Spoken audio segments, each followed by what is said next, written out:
Hello friends, ફરી એકવાર આપનું સ્વાગત છે કાયદાની સફાઈ યુટ્યુબ ચેનલમાં. ફ્રેન્ડ્સ, તમે જો યુટ્યુબ ચેનલ પર નવા હો તો ચેનલને ઝડપથી સબસ્ક્રાઇબ કરી લેજો, જેથી કરીને જેવા કાયદાને લગતી કોઈ પણ માહિતી મૂકવામાં આવે તો તેની નોટિફિકેશન તમને ઝડપથી મળી શકે. અને ઘણા સમયથી આ યુટ્યુબ ચેનલના સબસ્ક્રાઇબર કોમેન્ટમાં પૂછતા હતા કે એલએલબી એડમિશનને લઈને કંઈક નવી અપડેટ હોય તો જણાવો.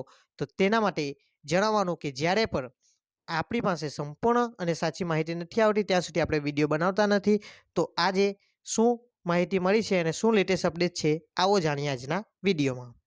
તો ફ્રેન્ડ્સ, તમે બધા જાણો છો કે એલએલબી એડમિશન 2024-25ને લઈને જે ગુજરાત હાઈકોર્ટમાં ગ્રાન્ટેડ કોલેજનો કેસ ચાલી રહ્યો છે, તેમાં 4 ફેબ્રુઆરીને લાસ્ટ હિયરિંગ એટલે કે ફાઇનલ હિયરિંગ રાખવામાં આવી હતી.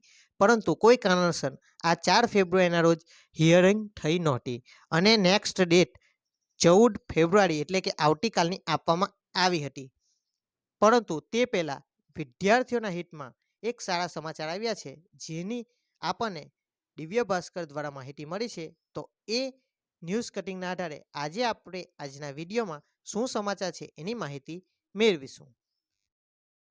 તો ફ્રેન્ડ્સ, દિવ્ય ભાસ્કરના ન્યૂઝ આર્ટિકલ દ્વારા આપણને જાણવા મળે છે કે શિક્ષણ મંત્રી ઋષિકેશ પટેલ અને પ્રફુલ્લ પાનેસરિયાએ આપી ખાતરી કે 28 ગ્રાન્ટેડ લો કોલેજની પેનલ્ટી માફ કરવા કાયદા મંત્રીને કરાશે રજૂઆત. હવે આ સમાચાર શું વિગતવાર જણાવે છે એની આપણે ચર્ચા કરીશું.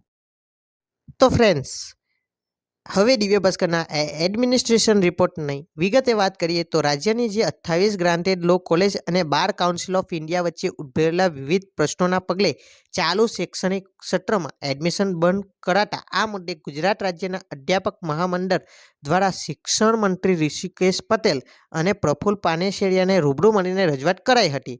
અને આ બંને શિક્ષણ મંત્રીએ ગ્રાન્ટેડ લો કોલેજમાં પ્રશ્નોનું નિરાકરણ લાવવા ટૂંક સમયમાં કેન્દ્રીય કાયદા મંત્રીને મળીને બીસીઆઈની કરોડો રૂપિયાની પેનલ્ટી વેવ કરવા રજૂઆત કરાશે તેવી ખાતરી આપી હતી.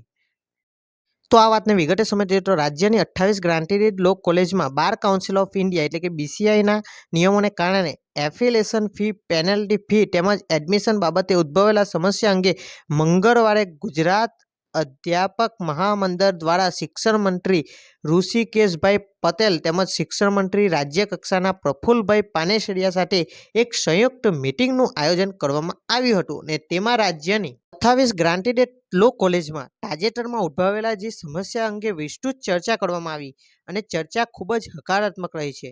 એટલે કે બંને મંત્રીઓ દ્વારા જે લો કોલેજના પ્રશ્નોનું ઝડપી નિરાકરણ માટે ખૂબ જ હકારાત્મક વલણ દાખવવામાં આવ્યું હતું અને ટૂંક સમયમાં કેન્દ્રીય કાયદા મંત્રીને આ અંગે જાણ કરી બીસીઆઈ દ્વારા લાદવામાં આવેલ પેનલ્ટી ફી વેવ કરવા અંગે તેમજ આવતા વર્ષે ગ્રાન્ટેડ લો કોલેજમાં એડમિશન ચાલુ કરવા અંગે રાજ્ય સરકાર દ્વારા યોગ્ય પગલાં ભરવા અંગે ખાતરી આપી હતી. આ ઉપરાંત પ્રોફેશનલ કોર્સિસના નિયમ પ્રમાણે એક આચાર્ય પ્લસ 8 અધ્યાપક અને લાઇબ્રેરીમાં દર વર્ષે પુસ્તકો ખરીદવા અંગેની ગ્રાન્ટ તેમજ દર વર્ષે લો કોલેજોને બીસીઆઈને ભરવાના થતા રૂપિયા 3.5 લાખ બાબતે પણ મંત્રીઓ સાથે ચર્ચા થઈ હતી.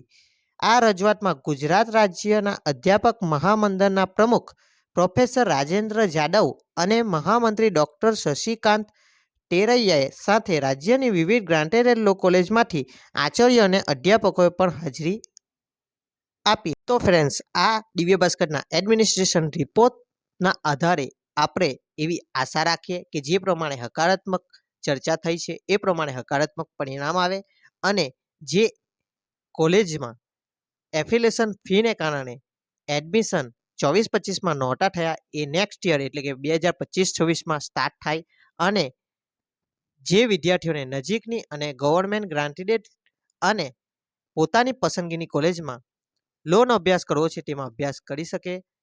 અને આમ જ લેટેસ્ટ અને કાયદાકીય નવી માહિતી મેળવવા માટે અમારી આ યુટ્યુબ ચેનલને સબસ્ક્રાઈબ કરવાનું ન ભૂલતા.